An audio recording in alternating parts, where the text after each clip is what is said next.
Welcome back once again to Dix Young. Discuss करेंगे class 9 chapter 2 is matter and pure का बहुत ही interesting topic that is the separation of component of mixture. तो right now अब तक से हम लोगों ने जो सेपरेशन किया हुआ था, बहुत सारी चीजों का सेपरेशन किया हुआ था, उसमें हम लोगों ने डिस्कस किया था किस प्रकार से अगर कोई सॉलिड पार्टिकल है तो उनको हम लोग सेपरेट कर सकते हैं। दो सॉलिड पार्टिकल से जैसे चावल और कंकड़ मिले हुए तो इजीली अलग कर सकते थे। अगर लिक्विड कोई चीज मिली हुई है तो उसको अलग कर लेते थे। अगर दोनों कंप्लीटली डिसॉल्व है उसमें लेकिन बॉइलिंग पॉइंट डिफरेंट है तभी भी हम लोग उसको अलग कर सकते थे। लेकिन सोचो कि क्या हो जब सॉलिड और लिक्विड की बात छोड़ के अगर गैस के मिक्सचर को अलग करने को दे दिया जाए। Very difficult to separate the gases, two gases. मान लो ऑक्सीजन और ऑर्गन एक दूसरे से मिक्स है और बोलेंगे कि ऑक्सीजन और ऑर्गन को में से ऑक्सीजन को निकालो, ऐसा अगर कुछ बोल दिया जाए तो मिक्सचर जो है उसमें से गैसेस को निकालना बहुत ही कॉम्प्लिकेटेड प्रोसेस हो जाता है, जिसको हम लोग आज अध्ययन करेंगे, जानेंगे कि ये कॉम्प्लिकेटेड प्रोसेस भी समझने के बाद कितना ज्यादा आसान होता है हमारे लिए। ओके, तो right now B with me and हम लोग शुरू करने वाले हैं अब बहुत ही इंटरेस्टिंग टर्म जो है सेपरेशन से related, that is separation of air, separation of gases from air. तो आज हम लोग क्या डिस्कस करने वाले हैं? Separation of gases from air. Okay, तो अब देखो बहुत ही इंटरेस्टिंग टर्म है, आप लोग इसको समझो। सबसे पहले क्या देखो, एयर जो होता है, what is air? Air is a mixture of many gases. सबको मालूम है एयर क्या होता है? मिक्सचर ऑफ मल्टीपल गैसेस होता है और ये होमोजेनियस मिक्सचर है। मतलब होमोजेनियस मिक्सचर का मतलब इस प्रकार से डिसॉल्व होता है कि उसको आप नेक टाई से विजिबल नहीं कर सकते हो, उसमें सेपरेशंस नहीं होते हैं। तो अब उसको अलग करने के लिए कोई टेक्निक यूज करनी पड़ेगी। तो हम लोग क्या करते हैं, सबसे पहला जो काम करते हैं कि जो एयर होता है, इस एयर को हम लोग दूसरे स्टेप में सबसे पहले जो काम करेंगे, एयर को हम लोग एक चैम्बर में लेंगे, जैसे एक रूम हुआ बड़ा सा और बिल्कुल पैक्ड है चारों तरफ से, जहां से हवा बिल्कुल जाए बाहर ना अंदर है, उस चैम्बर में मैंने हवा को लॉक कर दिया। अब उस चैम्बर में हवा को लॉक करने के बाद में हम लोग वहां पर क्या करेंगे, वहां पर हाई प्रेशर और फिर क्या देंगे, लो टेम्परेचर, और वहां पर क्या देंगे, लो टेम्परेचर। तो हम लोग ये दो चीजें इसे प्रोवाइड करेंगे। यहां पर पहले एयर को कंप्रेस किए एकदम हाई प्रेशर पर और उसको लो टेम्परेचर दिए हैं। तो देखो सिंपल से इस कॉन्सेप्ट को समझो, इसके पीछे ये कॉन्सेप्ट को समझो। एयर का मतलब क्या होता है? एयर का मतलब इसके पार्टिकल्स दूर ऐसे ये गैस है, गैस के पार्टिकल्स हैं। अब हम लोग जब गैस के पार्टिकल्स को बिल्कुल करीब ला देंगे, चिपका देंगे बिल्कुल एकदम, तो जैसे चिपकाएंगे ये करीब पार्टिकल्स आएंगे। तो जब करीब पार्टिकल्स आएंगे तो ये बिल्कुल ऐसे करीब आ गया। तो अब ये किस में कन्वर्ट हो जाएगा, कौन से स्टेट में कन्वर्ट हो जाएगा आप बताओ मुझे? ये कन्वर्ट हो जाएगा लिक्विड में। याद है ना, पिछले क्लास में हमने पढ़ा था कि जो सॉलिड होते हैं उसके पार्टिकल्स थोड़े दूर होते हैं, लेकिन लिक्विड के जो पार्टिकल्स होते हैं वो क्या होते हैं, थोड़े लिक्विड के जो पार्टिकल्स होते हैं वो क्या होते हैं, थोड़े नजदीक होते हैं। तो हम पार्टिकल्स दूर थे, हमने उसको क्या किया, नजदीक ला दिया, और जब नजदीक लाया तो वो लिक्विड में कन्वर्ट हो गया। अब इस लिक्विड को हम लोग क्या करने वाले हैं, लिक्विड को हम लोग कंडेंसेंस करते हैं और उसको लिक्विड को एक जगह फिर आगे फिल्ट्रेशन टैब में पास कराते हैं। अब इसके बाद ये काम करने के बाद में जो गैस होगा वो कन्वर्ट हो जाएगा लिक्विड में। ब्लू से लिखते हैं, ये कन्वर्ट हो जाएगा लिक्विड में। अब ये देखो मेरे बच्चों, लिक्विड में कन्वर्ट हो गया। और इस अब लिक्विड को हम लोग क्या करने वाले हैं कि अब लिक्विड को जो फ्रिक्शनल जो एक चैम्बर आता है इस तरह से, जो फ्रैक्शनल, इसको हम लोग बोलते हैं फ्रैक्शनल चैम्बर बोलते हैं इसको, डिस्टिलेशन फ्रैक्शनल चैम्बर।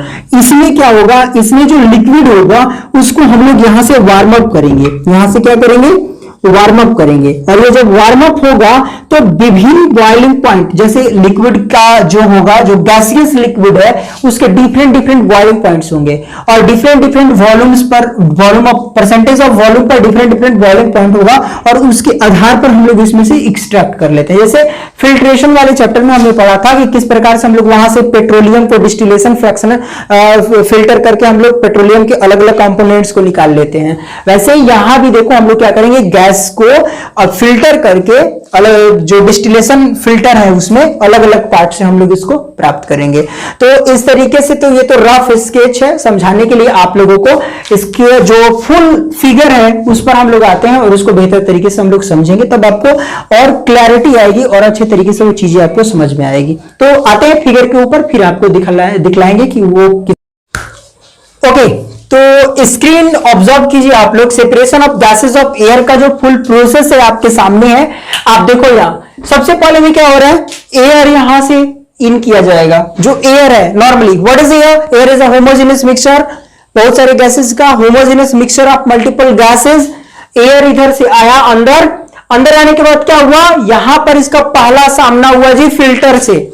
यहां पर एक फिल्टर लगाया, जो ब्लैक ब्लैक कलर का मैंने लिखा हुआ है, ये एक फिल्टर है, फिल्टर है।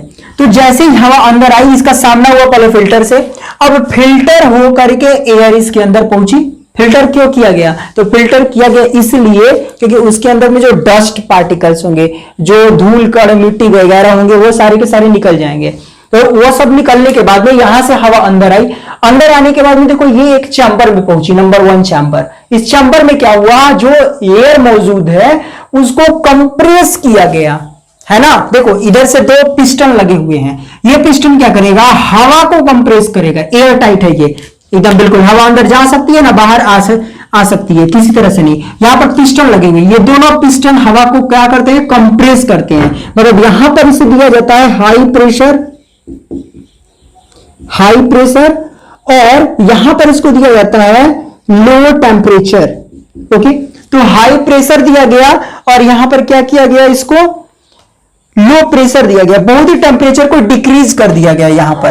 अब यहां से हाई प्रेशर और लो टेम्परेचर देने के बाद में जो यहां का हवा होगा वो बिल्कुल हॉट है, हॉट एयर। अब ये जो हॉट एयर है वो ऊपर उठेगा, निश्चित रूप से हॉट एयर है तो ऊपर उठेगा वो, तो हॉट और एयर ऊपर उठता है और ये नली जो है इससे होते हुए एक बड़े से सेकंड नंबर के चैम्बर में पहुंचता है। This is the chamber number 1 और ये चैम्बर नंबर 2। अब चैम्बर नंबर 2 में देखो, जो चैम्बर नंबर 2 है इसमें इसके साथ सामना क्या होता है, एक बड़ा सा ऐसे जाल लगा हुआ है, ऐसे ऐसे कुछ बना हुआ है। ये देखो ये क्या चीज है, ये मोटी सी पाइप होती है और इस पाइप में बिल्कुल ठंडा पानी, cold water, chilled cold water इसमें से भेजा जाता है और ठंडा पानी ऐसे गोल गोल घूमते यहां से पानी बाहर निकलता है। तो पानी बिल्कुल हमेशा आते जाता रहता है इसमें। तो इस पानी के कारण अगल बगल ये क्या करता है, अगल बगल की जो हवा होती है उसको ये ठंडा करता है। निश्चित रूप से हवा जो हो, जो गर्म ठंडा चीज है वो अगल बगल के इन्वायरमेंट को भी ठंडा कर देता है। तो इस पाइप के अंदर में जो ठंडा पानी है अगल बगल की हवा को वो क्या करेगा, ठंडा कर देता है। और अब यहां पर जब हवा ठंडा होती है, बिल्कुल ठंडा हवा, तो अब ये ठंडा हवा धीरे धीरे देखो इसमें से होते हुए इधर जाती है, सेपरेटर में पहुंचती है ना। देखो यहां से ऐसे नीचे इसमें पहुंची। अब इसमें आने के बाद जो है वो सेपरेटर में पहुंची। सेपरेटर में देखो फिर एक फिल्टर जैसा लगा हुआ है। अब यहां पर क्या होगा, जो हवा है वो नीचे जैसे जैसे आएगी। अब यहां पर जो हवा है वो बिल्कुल एक लिक्विड फॉर्म में हल्का हल्का कन्वर्ट होना शुरू हो चुकी है। यहां पर जो हवा है वो आएगी और इधर से एक CO2 जो है वो ड्राई आइस के फॉर्म में बाहर निकल जाएगा। मतलब CO2 मुझे हवा से पहले बाहर मिल गया। ठीक है, आगे बढ़ेंगे तो यहां पर एक एक्सपेंशन जेट लगा होता है। एक्सपेंशन जेट क्या करता है, जो हवा है उसको वो चैम्बर में भेजता है। यहां पर हवा जो है उसको चैम्बर में भेजने का काम करता है एक्सपेंशन जेट। तो एक्सपेंशन जेट ने क्या किया, फ्रैक्शनल डिस्टिलेशन कॉलम में जो लिक्विड एयर है उसको भेज दिया। अब देखो यहां पर जो हवा है सेपरेटर के बाद ये लिक्विड में कन्वर्ट हो चुका है। जो लिक्विड एयर है यहां पहुंचा और जैसे ही यहां पहुंचता है, ये फ्रैक्शनल डिस्टिलेशन कॉलम जो है वो इस प्रकार से बनाया जाता है कि इसमें यहां से इसको गर्मी मिलती है, इसमें इसको क्या मिलता है, वार्मथ मिलता है, गर्मी। और इस गर्मी के कारण जो है ये थोड़ा थोड़ा गर्म होना शुरू होता है। मैं इधर आ जाता हूं, देखो यहां से ये गर्म हो जाता है और गर्म होने के बाद में जो लिक्विड एयर है ऊपर उठता है। तो अब लिक्विड एयर जब ऊपर उठेगा तो एक बात ध्यान दो, हवा जो है उसकी भी अपनी एक रेंज होती है। जैसे एग्जांपल के रूप में आपको मैं बताऊं तो अब जो हवा है, जो लिक्विड एयर है, फ्रैक्शनल डिस्टिलेशन कॉलम में जब पहुंचती है तो यहां पर जो है अलग अलग बॉइलिंग पॉइंट्स होते हैं, हवा की अलग अलग बॉइलिंग पॉइंट्स होती है। तो अब जैसे देखो एग्जांपल के रूप में मैं आपको बताता हूं, जैसे बॉइलिंग पॉइंट, अब देखो बॉइलिंग पॉइंट जो है वो ऑक्सीजन की, और देख लिया जाए किसका, और देखो आप ऑर्गन का और नाइट्रोजन का। तो जो ऑक्सीजन का बॉइलिंग पॉइंट होता है वो होता है 183, ऑक्सीजन की बॉइलिंग पॉइंट होती है -183 डिग्री सेल्सियस, और ऑर्गन की होती है -186 डिग्री सेल्सियस, और जो नाइट्रोजन की होती है वो होती है 196 डिग्री सेल्सियस। तो यहां पर देखो अलग अलग इसके बॉइलिंग पॉइंट है। मतलब जो लिक्विड एयर को आप गर्म करोगे तो सबसे पहले में ऑर्गन जो है वो, ऑर्गन का जो टेम्परेचर, जो ऑर्गन का बॉइलिंग पॉइंट है वो -186 डिग्री सेल्सियस है, तो ऑर्गन आउट हो जाएगा। देखो सबसे पहले मुझे क्या मिला, लिक्विड ऑक्सीजन मिल गया। लिक्विड ऑक्सीजन के बाद में यहां से मुझे ऑर्गन मिल जाएगा, फिर उसके बाद थोड़ा सा और ये बॉयल होगा, थोड़ा ज्यादा टेम्परेचर इसका राइज आउट करेगा तो मुझे नाइट्रोजन मिल जाएगा। तो इस प्रकार से फ्रैक्शनल डिस्टिलेशन कॉलम में अपने बॉइलिंग पॉइंट के आधार पर हम लोग जो है रिसीवर में ऑर्गन को, नाइट्रोजन को, लिक्विड ऑक्सीजन को, या फिर जो कुछ भी एयर में प्रेजेंट होगा उसको हम लोग अलग अलग सेक्शंस में ऑब्जर्व कर लेते हैं, यहां से रिसीवर में हम लोग इसे प्राप्त कर लेते हैं। तो this is your full process which is used to separate the gases from the air. Now carefully observe once again, एक बार और ध्यान दो, मैं इसको एक बार समराइज करके आपको समझाता हूं फिर से, ताकि आपको अच्छे समझ में आ जाए। सबसे पहले क्या किया हमने, एयर को अंदर भेजा, यहां पर फिल्टर होके हवा पहुंची चैम्बर नंबर 1 में। चैम्बर नंबर 1 में हाई प्रेशर से कंप्रेस किया गया, लो टेम्परेचर दिया गया, हवा थोड़ी ऊपर उठी, हॉट एयर पहुंची दूसरे चैम्बर में। साहब दूसरे चैम्बर में इसके साथ क्या होता है, दूसरे चैम्बर में इसके साथ में कोल्ड एयर से सामना होता है, कोल्ड वाटर से सामना होता है। कोल्ड वाटर जो है पूरे हवा को ठंडा कर देती है। अब ये जो ठंडी हवा है ऊपर उठ के एक सेपरेटर में पहुंचती है, सेपरेटर में जो ठंडी हवा है वो धीरे धीरे बैठ के CO2 वहां से बाहर हो जाता है। अगले बार एक्सपेंशन जेट में इसको बूम बूम बूम आगे भेजा जाता है फ्रैक्शनल डिस्टिलेशन कॉलम में। फ्रैक्शनल डिस्टिलेशन कॉलम में जैसे ही ये पहुंचता है यहां पर इसको वार्म दिया जाता है, गर्म दिया जाता है, गर्मी।